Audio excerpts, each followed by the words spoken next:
Hello everyone, today I want to give a review of the rain, flood and freeze sensor and show you how to get it connected.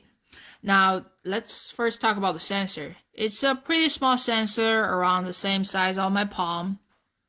The real sensors are actually at the bottom, these 4 dots in there, which means you need to make sure these are in contact with water if anything happens, making sure you put it on the floor in this way instead of in this way.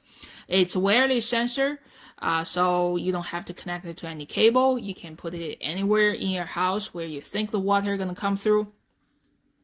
You can open to show the inside. So as you can see here, the battery. So sometime down the road, you may have to replace the battery. And here they have actually a contact sensor. So the sensor will know whether the cover is open or closed. To close it, you need to make sure these 2 dots are aligned, and then you just twist it. Now to get it connected, since the sensor does not use Wi-Fi, so you can't just connect it to your Wi-Fi network. You will have to buy the Ring security system to use the Ring security hub. So this is what my hub looks like. I'm still using the 1st generation.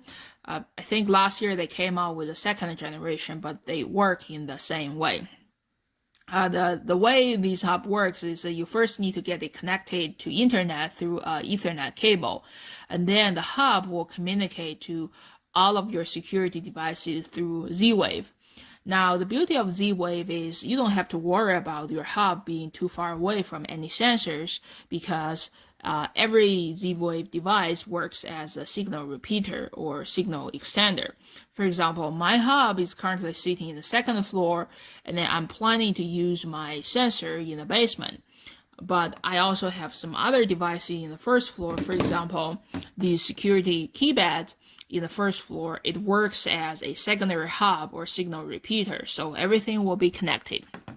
Now let me show you how to get it connected to the hub.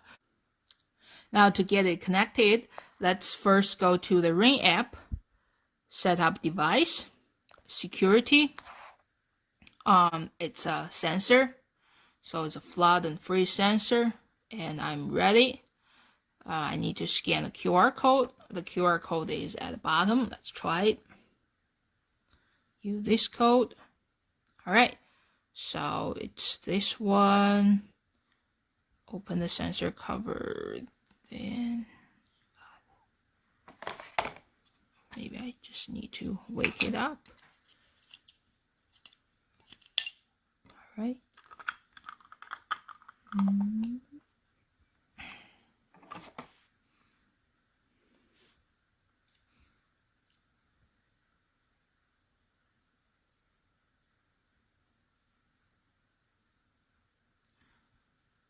I think it's connecting, adding device.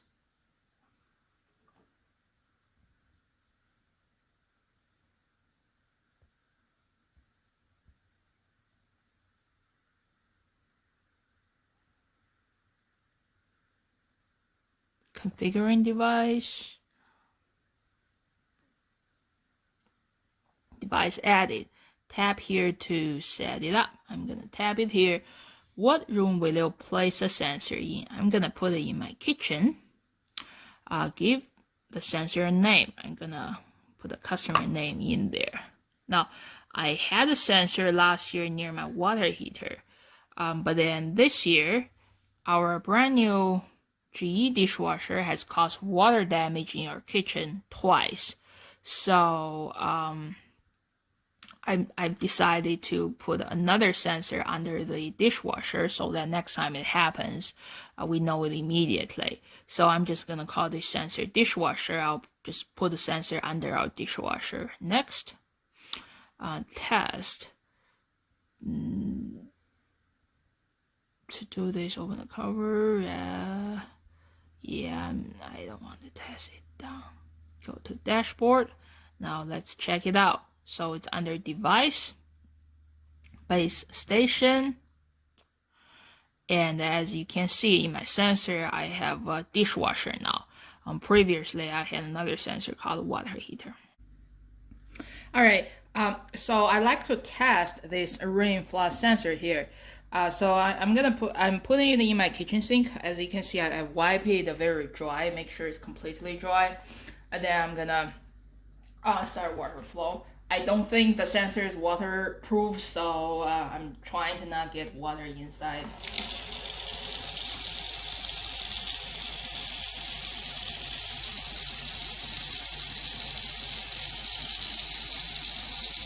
All right, now as you can see that at this point, it triggered the alarm. It shows a notification on my app and asks me to take action. Something, you see there's a notification pop up. And now Ring is calling me because I have my system professionally monitored. I have to answer this call.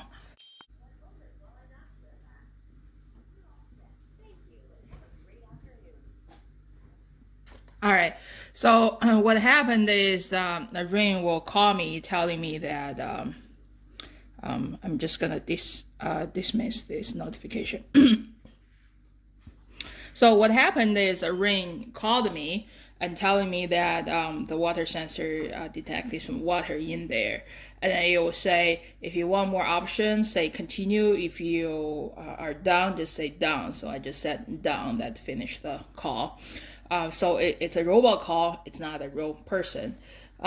So as you can see, in my app, my alarm system is actually disarmed. So that means the water sensor will work no matter whether your security system is armed or disarmed.